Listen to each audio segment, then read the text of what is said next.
Everyone and welcome to Rezangla education. मैं हूं नीलम, आपकी बॉटनी टीचर, और आज हम शुरुआत करने वाले हैं जेनेटिक्स यूनिट का next chapter.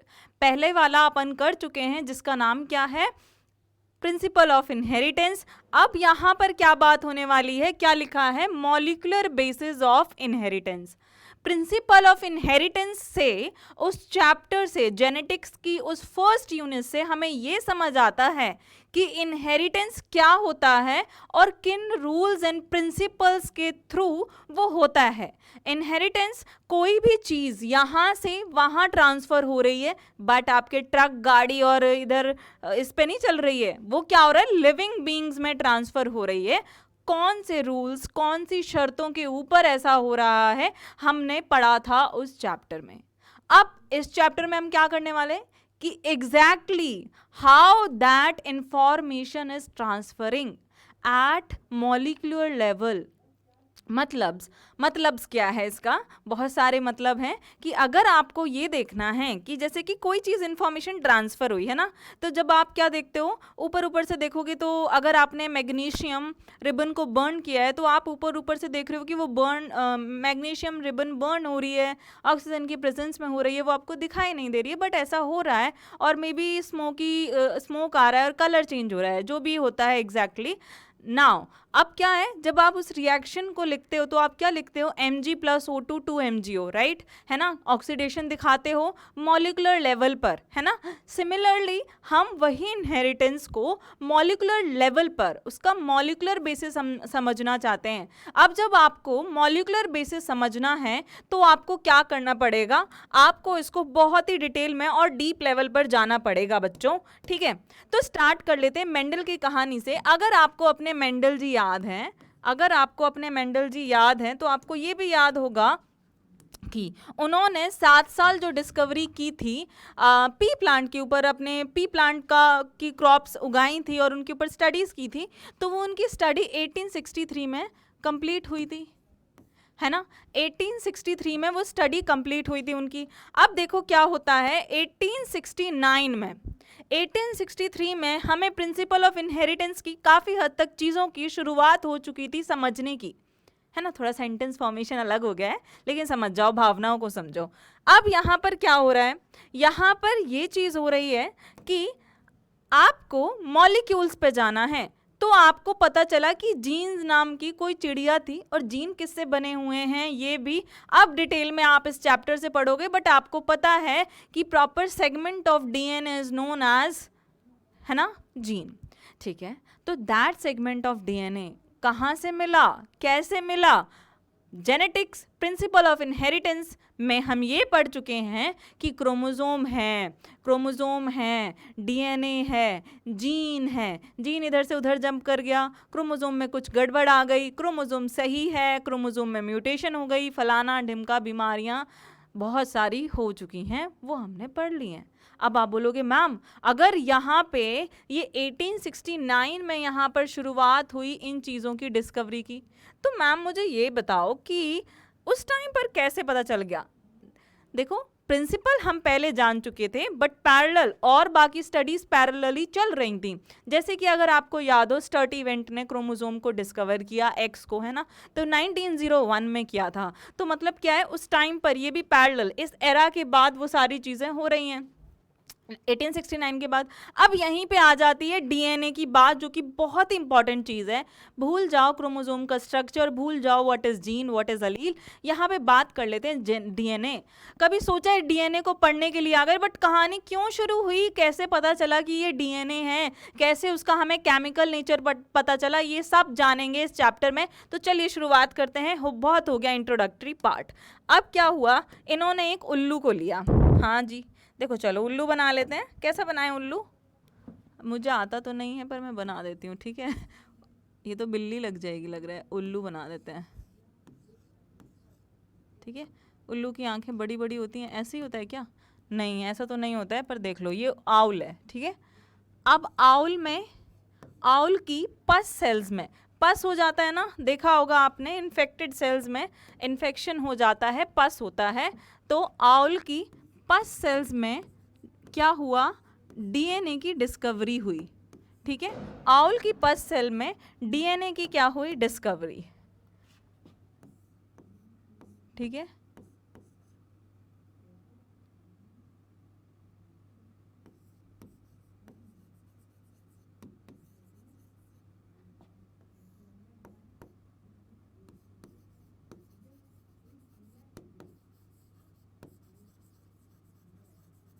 Basis of heredity. ठीक है बच्चों, वो केमिकल से पता चला कि ये क्या है, बेसिस ऑफ हेरिडिटी फॉर्म कर रहा है, मतलब जिसकी वजह से हेरिडिटी हो रही है। अब ये क्या चीज है, इसको बोल दिया न्यूक्लिन। न्यूक्लिन बोल दिया, इसको क्या बोल दिया, न्यूक्लिन। क्योंकि because it was found in the nucleus, because it was found in nucleus. ठीक है बच्चों, ये पता चला कि ये न्यूक्लियस में है, इसलिए वो केमिकल जो बेसिस ऑफ हेरिडिटी है, जिसकी वजह से हेरिडिटी हो रही है, उसको हमने बोल दिया न्यूक्लिन। अब यहाँ पे क्या हुआ, इसको पता लगाया कि ये केमिकल का नेचर कैसा है, it is acidic in nature. It is acidic in nature. ये कैसा है केमिकल, एसिडिक इन नेचर है, एसिडिक इन नेचर।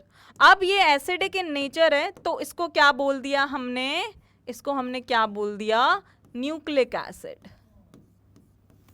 इसको हमने क्या बोल दिया, न्यूक्लिक एसिड। ठीक है, अब ये किसने बताया कि ये क्या है, एसिडिक इन नेचर है, ये आपके फ्रेडरिक मिशनर। अब ये सब की कहानी देखो,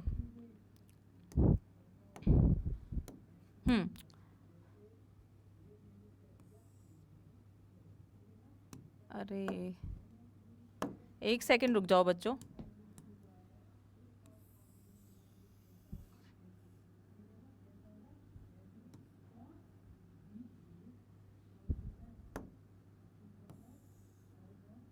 ठीक है, अब ये सब की कहानी किसने करी, आपके एक साइंटिस्ट आए जिनका नाम क्या है,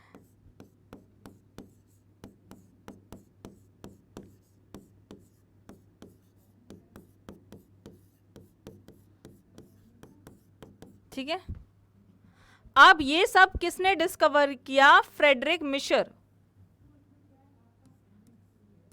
कौन से ईयर में, इन 1869। कौन से ईयर में किया है ये, 1869 में किया है। और ये एसिडिक इन नेचर है, एसिडिक इन नेचर है, तो इसको is called as nucleic acid by किसके द्वारा, आल्टमन। आल्टमन, ठीक है, आलमंड नहीं, बादाम नहीं है, साइंटिस्ट का नाम क्या है, ऑल्टमन। तो फिर से मैं कहानी बताती हूँ। उल्लू लिया, या आप बना दो किसी को उल्लू, उसकी सेल्स ले लो, इन्फेक्टेड सेल्स ले लो, तो उसमें पस होगा। अब पस में क्या देखा कि क्या है, उसमें क्या देखा कि पस की सेल्स में देखा जहाँ पे इन्फेक्शन हुआ है, वहाँ पर इनको एक केमिकल मिला, और इसने देखा कि ये बेसिस ऑफ हेरिडिटी है, ये जा रही है सेल टू सेल, ये हेरिडिटी है, ट्रांसफर कर रही है इन्फॉर्मेशन को। अब उसने उस केमिकल को देखा कि ये केमिकल एसिडिक भी है नेचर में, तो मतलब आपका डीएनए कैसा होता है, एसिडिक इन नेचर। अब न्यूक्लियन उसको बोल दिया, क्योंकि वो न्यूक्लियस के अंदर था। अब एसिडिक इन नेचर है तो बोल दिया न्यूक्लिक एसिड, लेकिन किसने बोला, आल्टमन ने, इसने नहीं बोला। ये कहानी यहाँ खत्म। आप रिलेशन देख लो कि 1863 में मेंडल जी थे, कुछ कर रहे थे, पैरेलल उसी के कुछ टाइम बाद फ्रेडरिक एंड मिशर ने ये काम कर दिया। अब आपका जो ये न्यूक्लिक एसिड है, यहाँ पे ज़रा सा हम तरीके से लिख देते हैं इसको, बाय ऑल्टमन। ठीक है, अब जो आपका ये न्यूक्लिक एसिड है बच्चों, ये कितने तरीके का है हमारी बॉडी के अंदर, ये हमारी बॉडी के अंदर कितने तरीके का है, कितने अलग अलग तरीके में आपको ये मिलता है, वो देख लेते हैं। तो ये आपका क्या क्या है, यहाँ पे ये हो सकता है डीएनए, और ये क्या हो सकता है, आरएनए। ये डीएनए हो सकता है और ये आरएनए भी हो सकता है। अब डीएनए आरएनए, ये क्या है? बेसिकली जेनेटिक मटेरियल है, इनको बोला गया था जेनेटिक मटेरियल। लेकिन हर किसी में आरएनए जेनेटिक मटेरियल नहीं होता है, हर किसी में आरएनए जेनेटिक मटेरियल नहीं होता है, बट जेनेटिक मटेरियल होता, डीएनए जरूर होता है। ठीक है, डीएनए कैन बी, मैं आपको बता दूंगी, अभी आप कंफ्यूज मत हो उतना ज़्यादा। ठीक है, तो यहाँ पे बात हो गई डीएनए की। अब आपका आरएनए कैसा होता है? Single stranded. आरएनए आपका सिंगल स्ट्रैंडेड होता है। डीएनए आपका देखो कैसा हो सकता है? सिंगल स्ट्रैंडेड लीनियर डीएनए हो सकता है, डबल स्ट्रैंडेड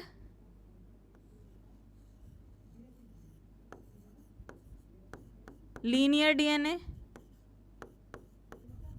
ठीक है, फिर single stranded circular DNA,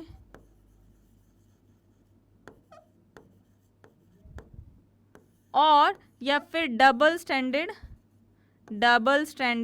circular DNA. ये आपके इतने तरीके के डीएनए होते हैं। प्लस में एक और इम्पॉर्टेंट पॉइंट कि ह्यूमंस में कौन सा डीएनए होता है, ह्यूमंस में कौन से तरीके का डीएनए होता है? ह्यूमंस में बी टाइप डीएनए होता है। In human B type DNA is present. DNA के टाइप भी होते हैं, बट वो हम यहाँ नहीं पढ़ेंगे। ठीक है, इन ह्यूमन आप पढ़ोगे उसको कौन से चैप्टर में? बायोमोलिक्यूल्स में। ठीक है, in human B type of DNA is present. अब देखो पता है क्या हुआ, यहाँ से हम थोड़ा सा स्ट्रक्चर पढ़ रहे हैं, किसका? डीएनए का। डीएनए का अपन थोड़ा सा स्ट्रक्चर पढ़ रहे हैं, लेकिन जब इसने क्या किया था, पस सेल्स में से ये केमिकल निकाला था, ये केमिकल निकाला था, तो डीएनए क्या हो गया था? डीएनए बच्चों टूट गया था। ठीक है, डीएनए टूट गया था। डीएनए टूट गया तो क्या हुआ? फ्रेडरिक मिशर, ये बंदा अच्छे से डीएनए के स्ट्रक्चर को स्टडी नहीं कर पाया। ठीक है, it was not known till long time. अब यहाँ की बात आ जाती है, यहाँ पे एक फॉर्मूला जो हम यहाँ पे ज़रूर लिखेंगे, वो क्या है? वो क्या है कि अगर आपको बोल दिया जाए कि लेंथ क्या है डीएनए की, ठीक है, अगर आपको लेंथ फाइंड आउट करने के लिए बोलें, ठीक है, length is equals to number of nucleotide, number of nucleotide और नंबर ऑफ बेसेस। किसके केस में?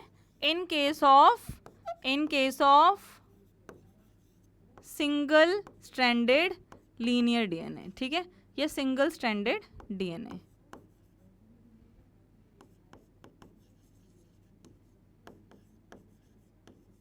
ठीक है, और यही किसके बराबर होता है?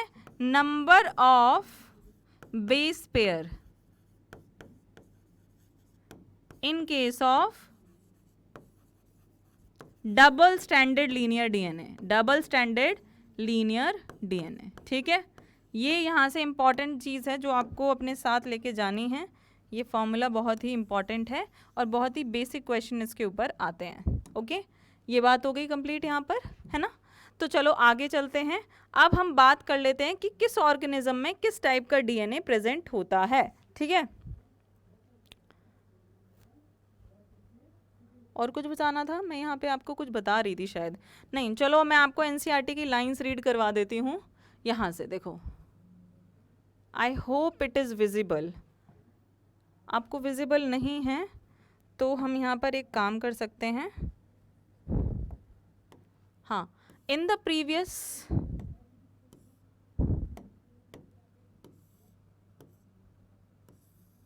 इन द प्रीवियस चैप्टर आपने लर्न किया क्या? इनहेरिटेंस, है ना? इनहेरिटेंस को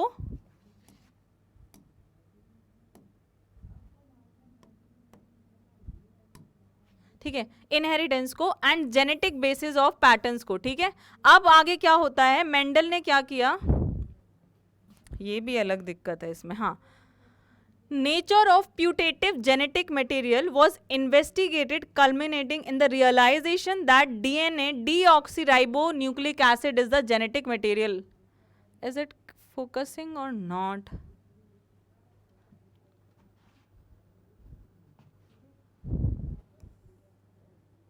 ओके तो हम यहाँ पर इसको नहीं कर सकते कंटिन्यू बच्चों, ठीक है, हमें यहीं से समझना पड़ेगा, ये फोकस नहीं कर रहा है, ठीक है।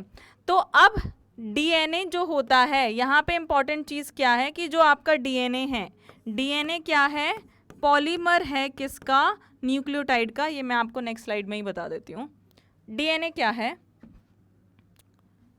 हाँ पहली चीज़ डीएनए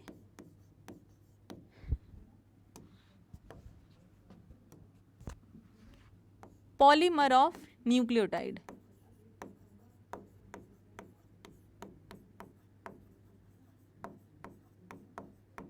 ठीक है, या फिर हम बोल सकते हैं और nucleotide is the monomer of polynucleotide, या फिर आप बोल सकते हो डीएनए, ठीक है, आप ये भी बोल सकते हो।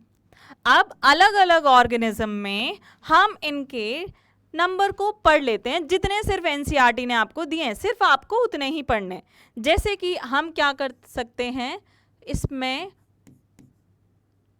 फेज 174 वायरस, ठीक है, अगर आप इसमें देखोगे तो इसमें आपके पास कितने कितने न्यूक्लियोटाइड्स हैं, इसमें आपके पास क्या है, नंबर ऑफ न्यूक्लियोटाइड या फिर हम नंबर ऑफ बेसेस, मुझे यहाँ पे ऑर्गेनिज्म लिखना है, मैं पहले एक बॉक्स बना लेती हूँ, ठीक है।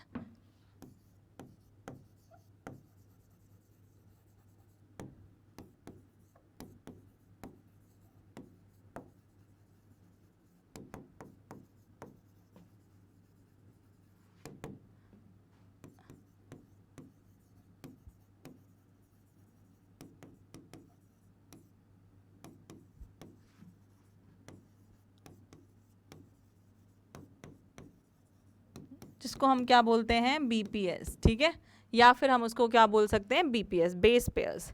तो यहाँ पे सबसे पहले जो बात हो रही है वो आपकी हो रही है बैक्टीरियोफाज की,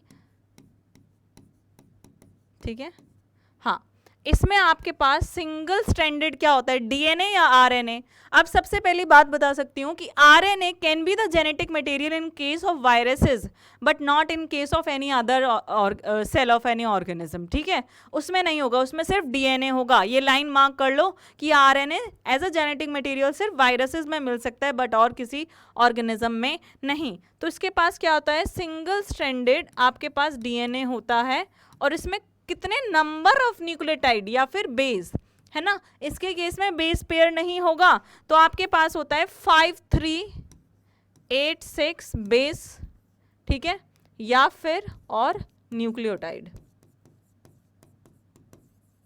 नेक्स्ट आपके पास कौन है, नेक्स्ट आपके पास कौन है, लैम्डा फेज, ठीक है, इसमें क्या है, इसमें क्या है, इसमें क्या है, double stranded linear DNA,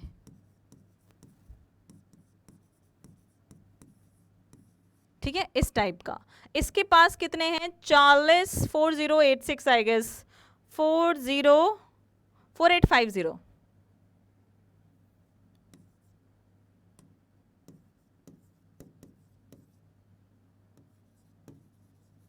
base और न्यूक्लियोटाइड। अब आपके पास ह्यूमन की बात कर लें तो ह्यूमन की हैप्लॉइड कंटेंट, ठीक है, 3.4, एक तो डबल स्ट्रैंडेड डीएनए होता है, लीनियर डीएनए जो कि क्या होता है,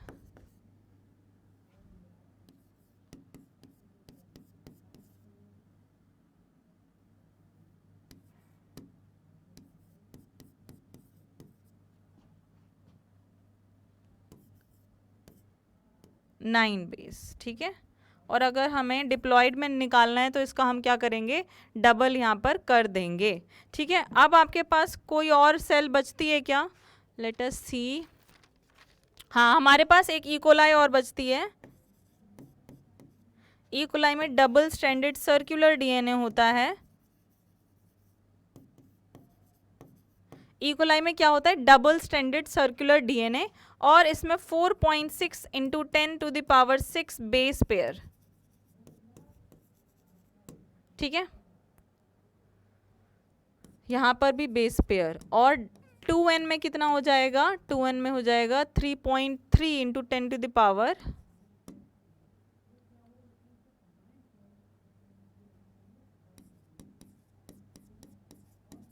है ना, यही होगा ना डिप्लॉइड सेल में।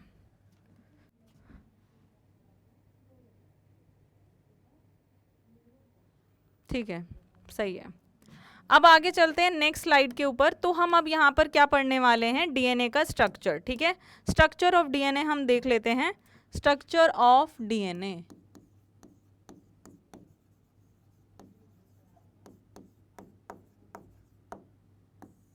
ओके। अब स्ट्रक्चर ऑफ डीएनए में सबसे पहले आपके पास क्या आता है? आपके पास आता है पेंटोज शुगर।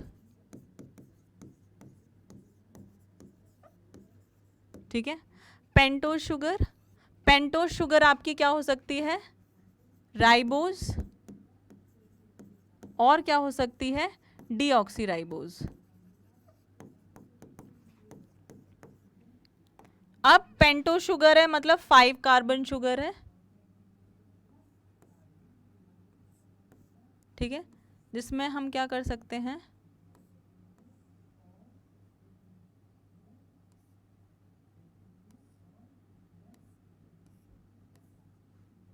यहाँ पे हम HOH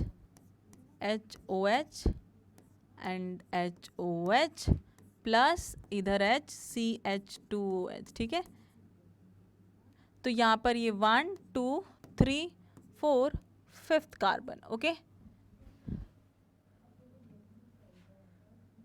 इधर देखो बच्चों, इधर थोड़ी सी गड़बड़ हुई है स्ट्रक्चर को बनाने में। हमें इसको हम और पतला कर लेते हैं।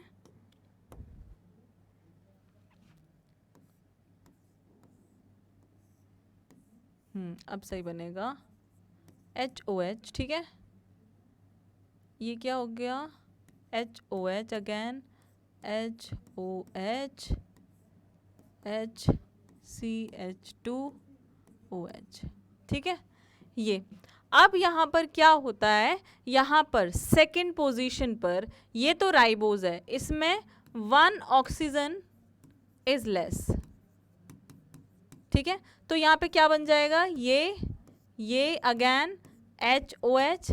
ठीक है, ये फर्स्ट कार्बन, सेकंड कार्बन, यहाँ पर भी H ही आएगा, HOH एंड CH2OH। ठीक है, फर्स्ट सेकंड दूसरे कलर से मार्क कर देती हूँ, थर्ड फोर्थ एंड फिफ्थ। ठीक है, first second third fourth and fifth, ये कार्बन हो गए आपके। तो ये बात डिफरेंस हो गया किसमें? पेंटो शुगर में। पेंटो शुगर में देखो क्या हो रहा है, वो 5 रिंग की शुगर है। यहाँ पर HOH, ये फर्स्ट कार्बन है इसका, ये सेकंड है, ये थर्ड है, ये फोर्थ है और ये फिफ्थ है। अब यहाँ पर OH लिखा हुआ है, ये आपका डीऑक्सीराइबोज में एक OH कम हो जाता है, तो ये क्या बचा है? H। ठीक है, ये बात खत्म हो गई। अब आपके पास एक और चीज आती है, क्या होते हैं? Nitrogenous bases. आपके पास आती है सेकंड चीज, nitrogenous bases. Nitrogenous bases, nitrogenous bases में क्या होते हैं? नाइट्रोजनस बेसिस में आपके पास आते हैं प्यूरीन्स एंड पायरिमिडीन्स। आपके पास क्या आती हैं? 2 टाइप की रिंग आती हैं आपके पास, जिसको हम बोल रहे हैं प्यूरीन्स एंड पायरिमिडीन्स। अब मैं यहाँ पे बच्चों कैसे लिखूं?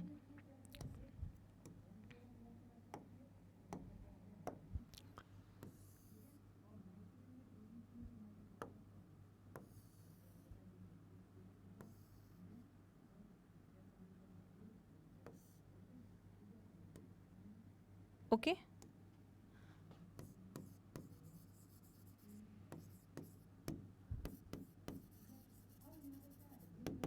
देखो स्ट्रक्चर मैं आपको बता दूंगी, पर ना रोना नहीं है। ठीक है, रोना नहीं है यहाँ पर।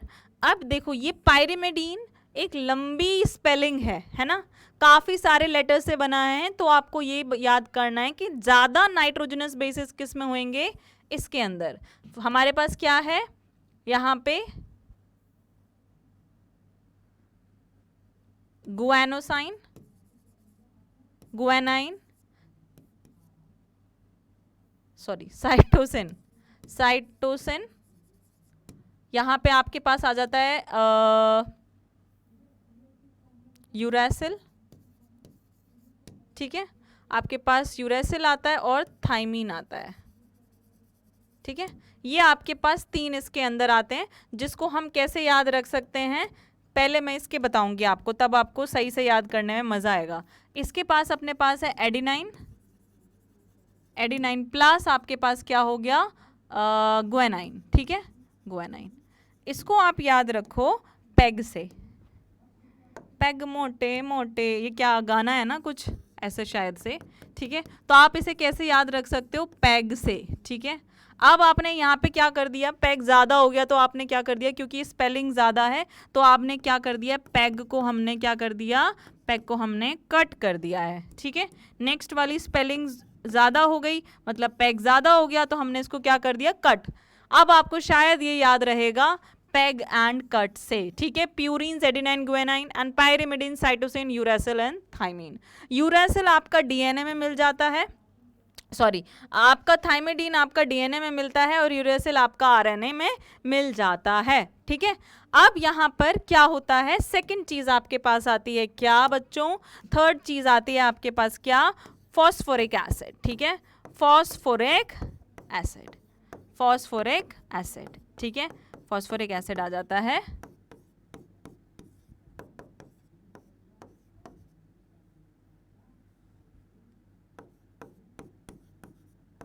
ठीक है, ये आपका फॉस्फोरिक एसिड यहाँ पर पूरे डीएनए को क्या करता है, ये तीनों चीजें मिलकर के क्या बनाती हैं, डीएनए, ठीक है। अब ये तीनों चीजें डीएनए मिलके बनाती हैं, लेकिन यहाँ पर देखो कि न्यूक्लियोसाइड, न्यूक्लियोटाइड है ना, इनको समझने में जिसको भी दिक्कत होती है वो मेरे को अभी ध्यान से सुनो, ठीक है।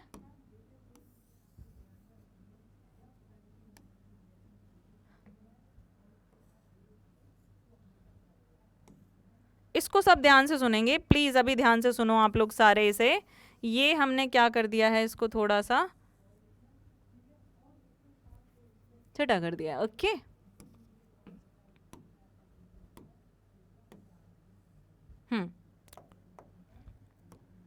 बच्चों ये क्या कहलाता है, nucleoside, nucleoside, this is nucleoside plus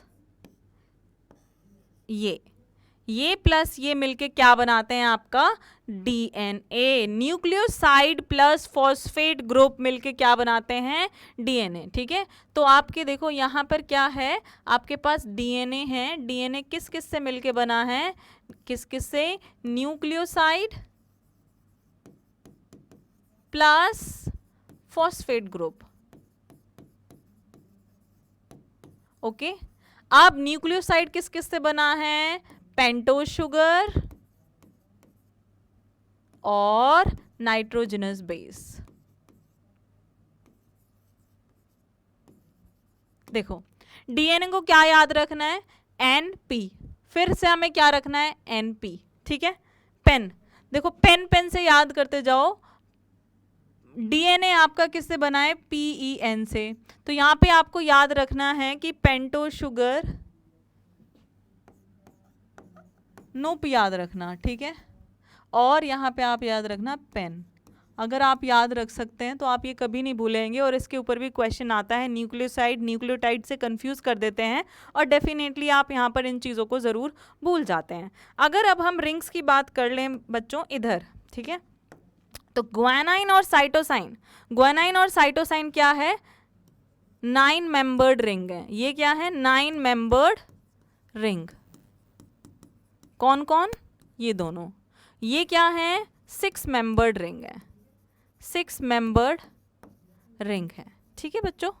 ये क्या कहलाती हैं, 6 मेंबर्ड रिंग कहलाती हैं। अगर इनके स्ट्रक्चर देखने हैं तो मैं वो अभी बता दूंगी, लेकिन उससे पहले आपको याद रखना है कि थाइमीन को हम और क्या कहते हैं, 5 मिथाइल यूरेसिल। चलो स्ट्रक्चर में ही बताऊंगी आपको फिर। नेक्स्ट अगर आप आ जाओ यहाँ पर तो यहाँ पे हम एक और स्लाइड ले लेते हैं। ओके हाँ, तो नाइट्रोजनस बेसिस, लेट अस सी।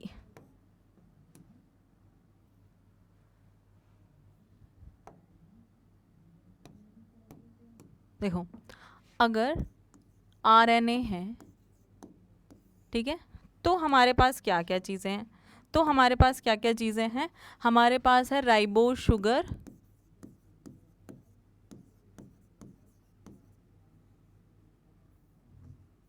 मतलब शुगर है अपने पास, ठीक है, शुगर है, प्लस अपने पास क्या है, नाइट्रोजनस बेस है, ठीक है। नाइट्रोजनस बेस अब कौन सा है यहाँ पे, तो हम वो बना सकते हैं, क्या क्या चीज़ें बना सकते हैं हम यहाँ पर, ये देखो आपके पास शुगर है, प्लस आपके पास क्या है, साइटोसिन है, ठीक है। अब आपके पास और क्या होना चाहिए यहाँ पर,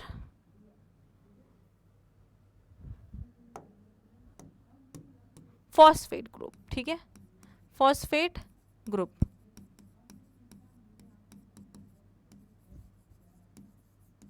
है ना। तो यहाँ पे ये क्या बना देगा, ये यहाँ पे क्या बना देगा, अगर हमारे पास एक फॉस्फेट आ गया, अगर हमारे पास क्या आ गया, फॉस्फेट, तो ये क्या बन जाएगा, साइटोसिन मोनोफॉस्फेट, है ना। अगर हमारे पास यहाँ पे क्या आ गया,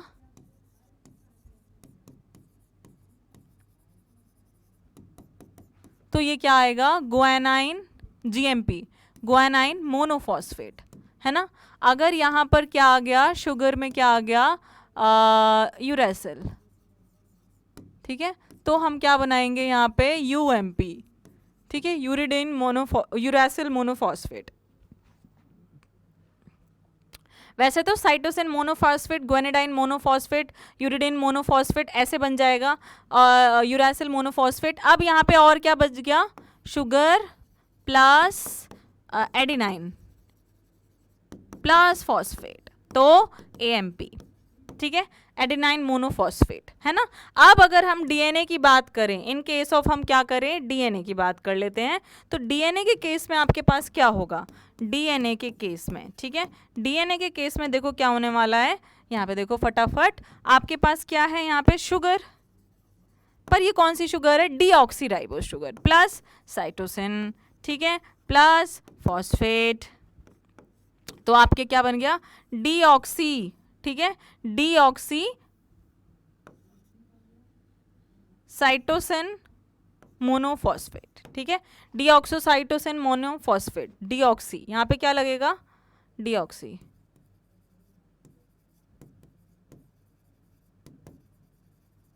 ठीक है बच्चों, ये एक लिख के बता दे रही हूं मैं, ऐसे बनते हैं ये, ठीक है, sugar plus adenine plus phosphate, तो ये एडिनाइन और ये सब क्या हो जाएगा, similar.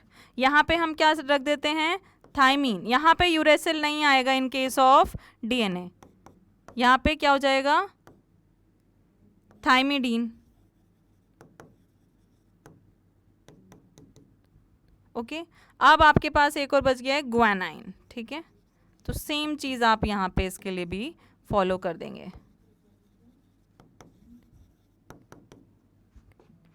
Adenine monophosphate, cytosine monophosphate, ठीक है, ये हो गया।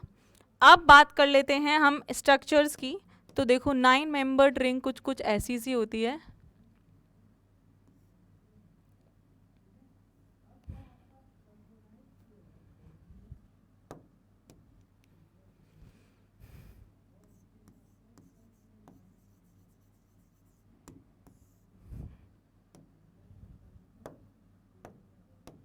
नाइन मेंबर्ड रिंग को अगर मैं बनाऊं तो एन सी सी सी, ठीक है, ओके, 1 2 3 4 5 6 हो तो गए? नहीं नहीं नहीं, कोई गड़बड़ लग रही है।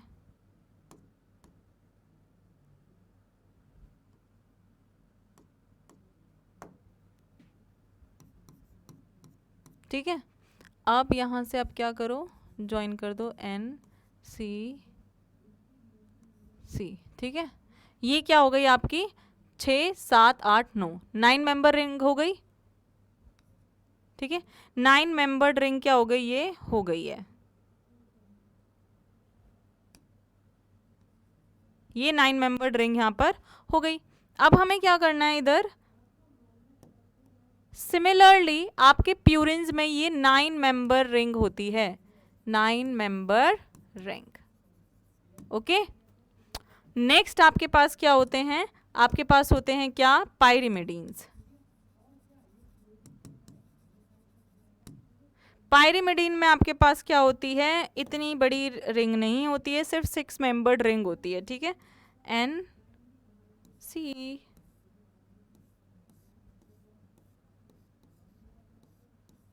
ओके, ये आपके पास रिंग होती है, यहाँ पे आप इनके बैलेंस कर सकते हो। ठीक है, ओके, अब यहाँ पर क्या होता है, यूरासिल। यूरासिल में क्या होता है, बेसिकली एक तो आपके पास क्या होता है 1 2 3 4 5 6। ठीक है, 1 2 3 4 5 6। सिमिलरली आपके पास 2 पर ये होता है और ये। ठीक है, इसको हम क्या बोलते हैं, कीटोन वाला ग्रुप। अब अगर आपको यहाँ से क्या बनाना है, आप एक और स्ट्रक्चर यहाँ पे सिमिलरली बना सकते हो। अगर आपको बनाना है क्या, यूरासिल, ये तो यूरासिल है। अब यूरासिल से अगर आपको थाइमीन बनाना है तो क्या बनाना है, वाइट कलर लेंगे, सेम ये सी सी सी एन और ये सी और ये एन, सही बनाया ना।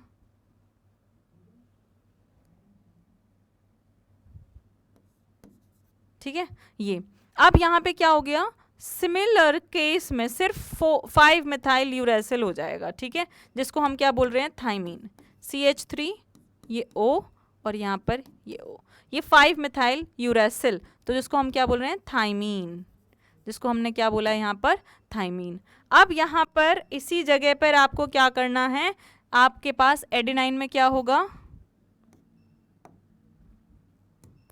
हम एडेनाइन के लिए क्या कर सकते हैं, ये यहाँ पर और ये ऐसे और ये ऐसे। ठीक है, यहाँ पर देखते जाओ, यहाँ पे मैं क्या कर रही हूँ, आपको दिख रहा होगा, आपको 4 पर अमीन ग्रुप लगा देना है, दैट्स इट, और इधर आपका यही लगा रहेगा, ये एडेनाइन है। अब मैंने ये बता दिया आपको, पर टेंशन ना लो, ये वाले आपको स्ट्रक्चर नहीं आएंगे। ठीक है, आपको सिर्फ कॉन्सेप्ट यहाँ पे क्लियर करने के लिए मैंने बता। तो अब यहाँ पर देखो एक स्ट्रक्चर, ठीक है, वो मैं आपको बताती हूँ। हाँ, यहाँ देखते हैं हम,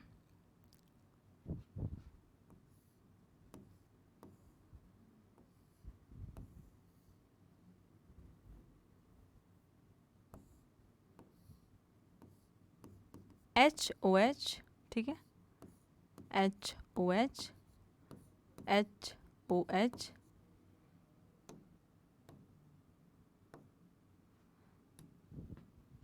फिर हमारे पास ये H आता है, CH2OH। ठीक है, अब हमारे पास यहाँ पे क्या आता है, एक हम ले लेते हैं फॉस्फोरिक एसिड। ठीक है, तो उसमें भी हमारे पास क्या है,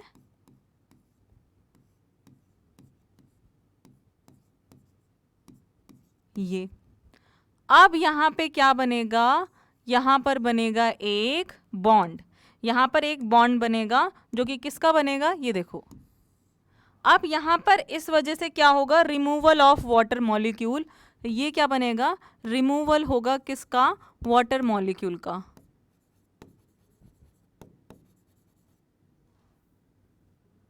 ठीक है, पानी आपका क्या होगा, यहाँ रिमूव होगा। तो यहाँ पे जो बॉन्ड बन रहा है, यहाँ पे जो बॉन्ड बन रहा है वो कौन सा बॉन्ड कहलाएगा, एक तो ये 1 2 3 4 5, ठीक है, और ये अपनी 5 कार्बन शुगर हो गई। ये यहाँ पर बॉन्ड बनाने वाला है, जिसको हम कौन सा बॉन्ड बोलेंगे, ये देखेंगे। अब यहाँ पर ये जो बॉन्ड बनेगा उसकी वजह से क्या होगा, उसकी वजह से देखो मैं ये रिमूव कर देती हूँ, यहाँ से 2 वाटर रिमूव हो जाएंगे, ठीक है, मतलब एक वाटर मॉलिक्यूल यहाँ से रिमूव हो जाएगा। तो आपके पास अब क्या बना, अब यहाँ पर आपके पास एक बॉन्ड बन गया ये वाला, ठीक है। अब आपके पास ये बॉन्ड बन गया। अब इसको हम क्या बोल रहे हैं, इसको हम क्या बोल रहे हैं, फॉस्फो, कौन सा बॉन्ड बनेगा, फॉस्फो ईस्टर बनेगा, फॉस्फो डाइएस्टर बॉन्ड बनेगा, या कौन सा बॉन्ड बनेगा, फॉस्फो ईस्टर बॉन्ड, ठीक है, फॉस्फो ईस्टर बॉन्ड बनेगा। अब यहाँ पर देखो इस जगह पर ये क्या है, पेंटो शुगर, पेंटो शुगर में फॉस्फेट ऐड हो गया। अब पेंटो शुगर में क्या ऐड और होना ज़रूरी है, क्या ऐड और होना ज़रूरी है, क्या, एक नाइट्रोजनस बेस, ठीक है। तो हम एक नाइट्रोजनस बेस को बना लेते हैं इधर, ठीक है।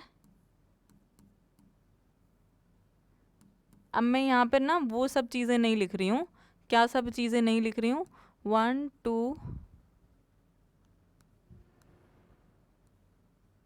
ठीक है, ये 9 होती है, इसको हम बोलते हैं 1 2 3 4 5 6 7 8 9, ठीक है।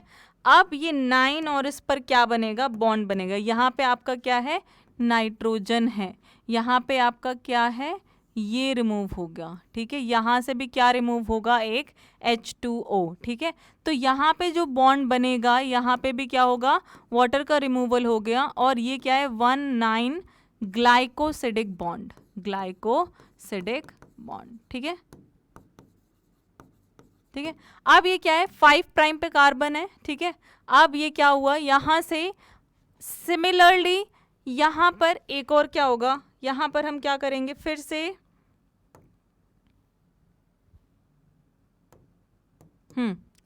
से हम एक और कार्बन वो बनाएंगे, एक और पेंटोस शुगर बनाएंगे सिमिलरली। और अब क्या होगा, और अब यहाँ पे क्या होगा, फिर से यहाँ पे क्या होगा, फॉस्फेट ग्रुप अटैच होगा, क्या होगा, फॉस्फेट ग्रुप अटैच होगा इधर भी,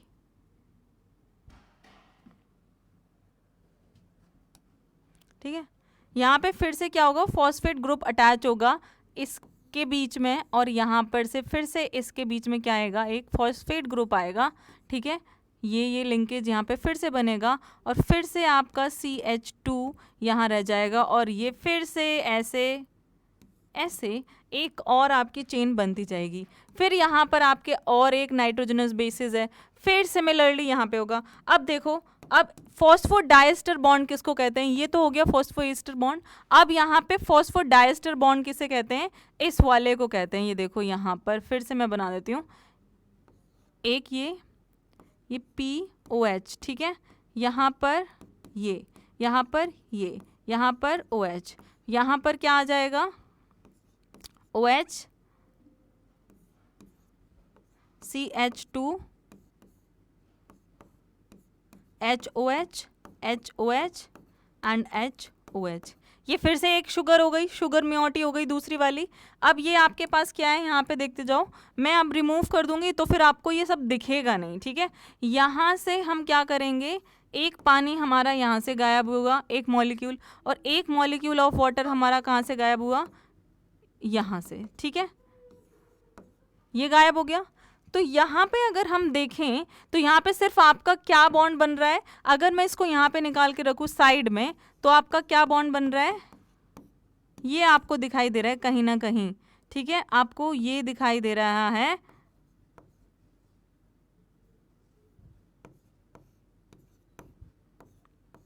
समझ पा रहे हो, ठीक है, आपको ये चीज़ दिख रही है। अब ये चीज़ है क्या, यहाँ पे ये चीज़ देखो, ये यहाँ से ये पूरी की पूरी क्या है, फॉस्फोडाइएस्टर बॉन्ड है। ये क्या है, फॉस्फो डाइएस्टर, मतलब 2 एस्टर बॉन्ड यहाँ पर बन गए हैं। अब ये एस्टर बॉन्ड अगर आपने केमिस्ट्री में पढ़ा हो तो एल्कोहल प्लस कार्बोक्सिलिक एसिड से जब ये दोनों मिक्स होते हैं तो कौन सा बॉन्ड बनता है, एस्टर बॉन्ड यहाँ पर बनता है। और यहाँ पे आपके 2 बने, एक तो ये वाला, ठीक है, इंक्लूड कर लो, और ये वाला इंक्लूड कर लो, 2 हो गए हैं। ये सेम चीज़ अब यहाँ पे ये क्या जा रही है, 5 to 3 प्राइम जा रही है, ये सेम चीज। अब यहाँ पर सिमिलरली 3 प्राइम टू 5 प्राइम।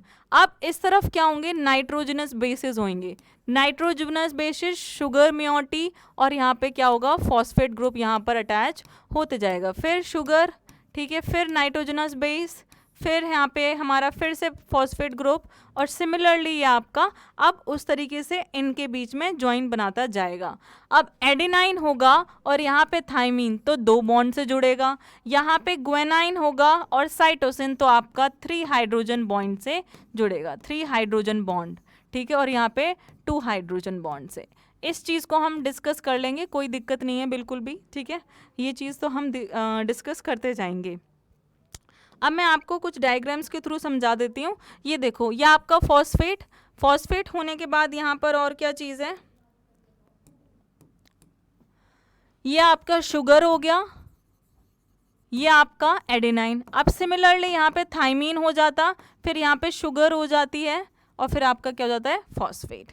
फिर से ये देखो, फॉस्फेट, शुगर, थाइमीन, यहाँ पे फिर क्या हो जाएगी, एडेनाइन, ठीक है। सिमिलरली ये चलती जाएगी, यहाँ पे phosphate, sugar, nitrogenous base. Similarly आपकी लंबी सी चेन नाइट्रोजनस बेसिस की क्या होती है, साथ के साथ चलती जाती है। अब मेरे पास एक और अच्छा सा डायग्राम है इसी का ही, ये देख लो, वही वाला जो हम ड्रॉ कर रहे थे, ये दोनों 2 हाइड्रोजन बॉन्ड से जॉइन है, ठीक है। तो मतलब प्यूरीन एंड पायरिमिडीन, प्यूरीन और ये क्या है आपकी पायरिमिडीन, ठीक है। ये क्या है, इसमें एडेनाइन एंड थाइमीन किससे ज्वाइन होता है, 2 हाइड्रोजन बॉन्ड से, और ग्वेनाइन एंड साइटोसिन आपका 3 हाइड्रोजन बॉन्ड से। वाइज वर्सा, ऐसा भी हो सकता है कि साइटोसिन ग्वेनाइन, ठीक है। तो ये हमने यहाँ पर पढ़ लिया है। और पोलैरिटी क्या होती है, 5:3, और दूसरे टेम्पलेट की क्या होती है, दूसरे स्ट्रैंड की क्या होती है, 3:5, उसके ऑपोजिट, ठीक है। तो यहाँ पर आपका एक बेसिक स्ट्रक्चर डीएनए का क्लियर होता है। अब हम क्योंकि डीएनए टूट गया था, हम प्रॉपर उसको नहीं देख पाए हैं कि उसका शेप कैसा है, ऐसा वैसा। वो कुछ चीज़ें जो हमने पहले पढ़ी हैं वो ऑलरेडी डिस्कवरी के बाद हमने लिखी हुई हैं यहाँ पर, ठीक है। तो नेक्स्ट सेशन में हम पढ़ेंगे वॉटसन एंड क्रिक मॉडल को प्रॉपरली। तो थैंक यू।